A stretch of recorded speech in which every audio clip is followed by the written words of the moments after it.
It's New Music Leader. We are at Club 937. What's going on? It's Artemis 81 Show, featuring local artists, producers, and celebrities, athletes. We had Clarissa Shields in here last week. Now we got Flint's very own Anthony Dirrell. What's going on, man? What's going on? What's going on? Good, good. I wanted to get you in, man. You've done a lot for the city, and a lot of people look up to you, and I appreciate you taking the time to come through, man. Oh, definitely. Anything I can help out, man, I'm here. Yeah. So you had a little bit of off time since April was your last fight, correct? Definitely. And what's the plans going forward now? Because you kind of move silently. Like you'll announce something like, "Yo, I got a fight," and it's like, "Yo, you didn't tell us about it until like boom, like it's happening."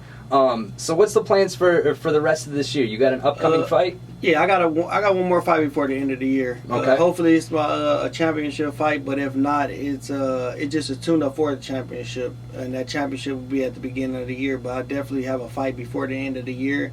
I just don't have a date yet. We're looking at end of November, early December. So I'm ready, man. I'm ready to fight. I've been ready since April. Yeah. Since I fought in April. Yeah, and you had that TKO win. Definitely. What was that like, man? I mean, you got a lot of TKOs on your record, but I mean, not having to go through. People don't understand the work that you put in, but when you get a TKO, it's like, is it almost like relieving that, man, I didn't have to go through all those rounds, I just boom and ended it?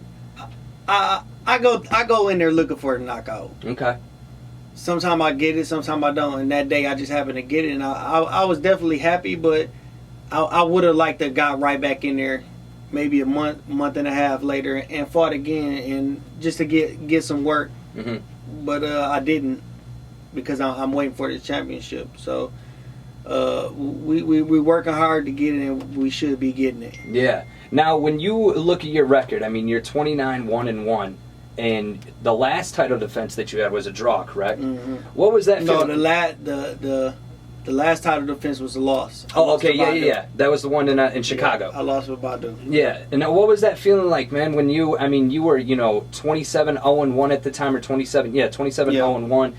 I mean, do you have the mentality like, man, if I lose, I just got to get back in? Because it seems like since then you've had a couple fights since then. You got to get back. It's who can get knocked down and get back up. It's not who can get knocked down, stay down. You champions get back up and come back even stronger, and that's what I'm doing. I'm coming back even stronger. Got a different mentality. I mean, I basically had it kind of the same, but I'm just ready to fight. I'm ready to show the world that I wasn't just a one-time titleist, and I'm going to get multiple titles right in the future. Now, when you had that draw, that was what, in 2013. Yeah.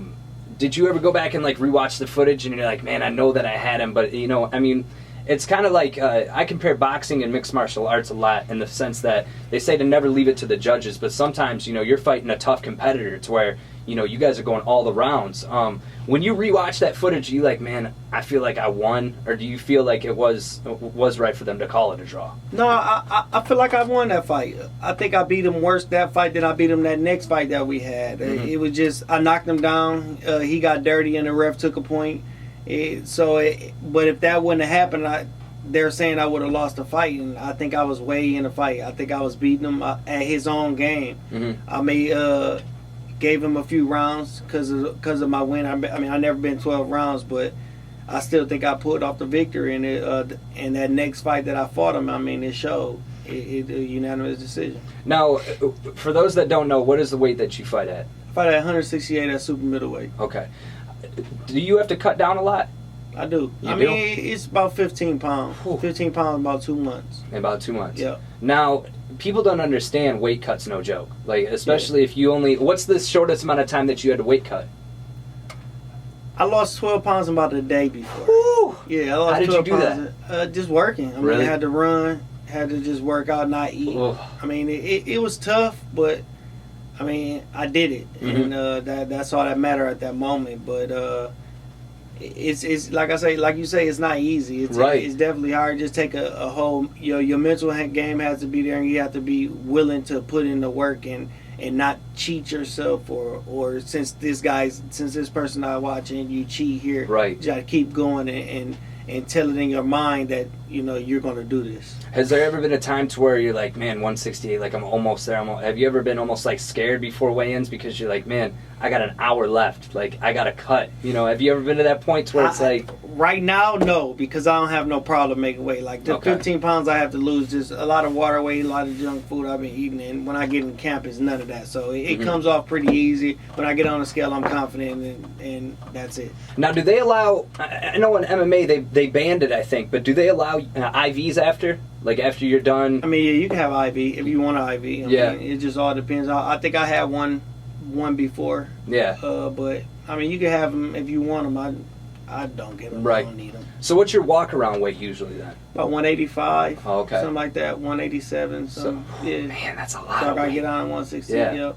So this next fight that you're hoping to have before the end of the year, is there a place that you guys are going to be fighting at? It's not. I mean, it's not scheduled at a place yet. But hopefully, I really want to fight on the West Coast. So hopefully, we get it there. And you fought in Flint before, actually, not too long ago, correct? Yeah, I fought in Flint a few times. I fought in Flint, was it 2 or 3 times? What's that feeling like? IMA and I mean, it's great. Yeah. You had a hometown crowd behind you. I mean, a lot of people showed up. 4,700 people there, so a lot of people showed up, and I was real thankful for it. And it's, like I say, it's just it's a big honor to even fight in front of these people. You know, Flint made me, man. Yeah. That's what it's about, giving back to the community. And now, I mean, you're born and raised from Flint. What side of Flint?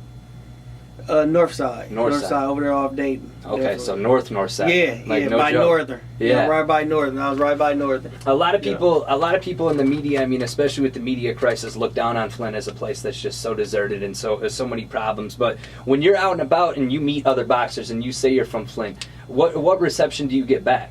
Oh, they know what it is. They know what it is. Oh, without a doubt. They know. I mean, most people know what it is. Not even from the water crisis, because it's nationwide now. It just, they know what it is. It was I mean, GM was here. Right. I mean, Flint was where everybody wanted to come. It's not, they wanted to start a family here, but once they left, that's when it started going, and now the name is kind of dropping, but it's going back up because of the water crisis. I mean, it's good in the sense that it's coming back up and people are starting to help us, but it's still bad that people don't have good, nice water to drink, or anything, drink anything. So, but like I say, when I mention Flint to somebody, they know what it is. So I mean, a lot of people from Flint, when they leave, they carry Flint with them, and it seems like you do that as well.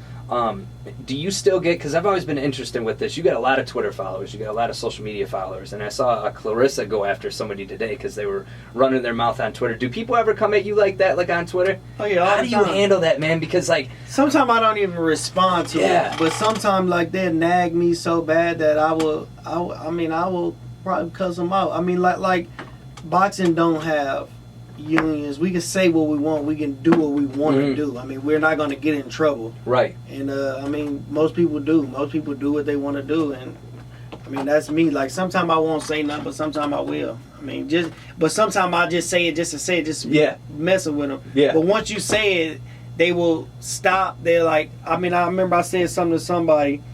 I mean, he said, "Oh, man, I'm sorry, man. It's cool. I'm sorry." And that was it. But like, they just want to get a reaction from you just so you can say something to them. Right, they want the attention from it. And most of them have 100 followers. That's it. Yeah, no, like they're talking to themselves. They probably just made up that account just to come and mess with people. Yeah. Now, have you ever had any situations like to where you've been out and about and people have been wanting to test you? No. See, because I think like I met you once at I think it was Sweetwater or something like that, and you were the coolest guy, man. Chopped it up, we took a picture and everything. I was like, that's a cool dude, but I could see somebody trying to get drunk and just being like, yo, bro, what's up? No, I don't even drink. No, so they damn sure don't want to do that. They don't want a problem with you sober at all. Bad news. Bad news. They're drunk and I'm sober. Yeah. Now, when you got your start in boxing, did you see yourself as being a title contender, like where you're at now? Like, did you have that goal in mind? Like, what is your ultimate goal with boxing? Obviously, to be a champion.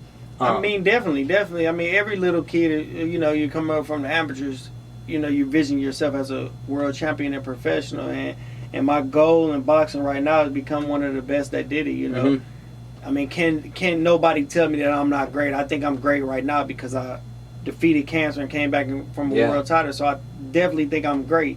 and nobody can take that away from me. Yeah. Now, what was that experience like? Because that was in 2007, right? When you went through... Yep. 2006 to 2008. Mm-hmm. Yeah. What was that like? Because you were still boxing at that time, correct? I mean, obviously No, you had to take a break. Well, I took a 2-year break Mm-hmm. when I found out I had it. But, I mean, it was bad. You know, you mentioned the C word. It's, Yeah. you know, you're thinking that most people think of death, but most people, you can get through it. Yeah. It's treatments for it. It's doctors for it. Your family help you out a tremendous lot just to keep you uplifted and keep you going. Yeah. Now, how did you find out? Did you, I mean, obviously the cancer that you had, you were able to cure yourself of it. But how did you find out that you had cancer?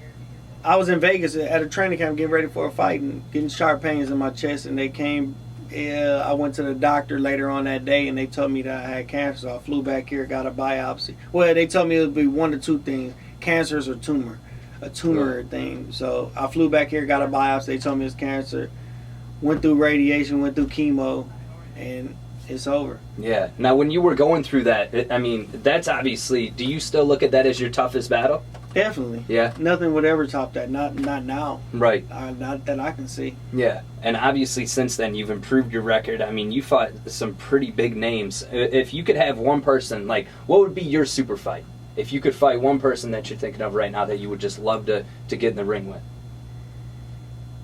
Man, anybody. Anybody? I'll fight anybody. Mm-hmm. I mean, you want me, come get me. Yeah. I'll fight anybody. Yeah. And that's a call out to everybody. You'll take anybody. Yeah. Yeah. It's a call out. Okay. So you got this fight coming up. Are you still working with your charity? You're still doing your charity thing, right? I got my charity. I got a foundation, Dirrell's Chance Foundation. I got I work with people. And I'm just trying to better the city. Yeah, and you've always been like that, man. One thing that I noticed is your communication with your fans on Twitter. And one thing that I wanted to ask you, too, is if someone's that looks up to you and they want to get into boxing, what advice would you give them? You got to listen to your coach because your coach knows more than you. Mm-hmm. He's probably 5 times older than you. He's been in the game 5 times longer than you. Mm-hmm. So just listen to him and don't think you know everything, and just stay motivated. Don't let it discourage you because it will. Yeah. This game is not easy. This game is hard. It's hard as rocks, and just keep pushing forward. And just have dedication to the game, and it'll respect you back. Now, when you go back and watch your fights and you see, I mean, when you're in the ring, do you realize how many people are watching you? Like, to me, that would get to me. If I was walking out to the ring and I saw all those people, and then I realized that 99% of my hometown is watching me too. Has that ever gotten to you in the ring? Not really, because I'm No? just focused on this guy. This guy trying to Yeah. kill me, basically. So I'm just focused on this guy, and when I get out, then I, address the crowd. But I'm really not. I'm tunnel vision. Yeah. the What whole do you think needs to happen in Flint too? And I talked to the rappers about this as well, as far as bringing people together. Because it seems like a city that at times can come together, but there's a lot of times where there's so many divided people. What do you think needs to happen in the city of Flint to bring everyone together?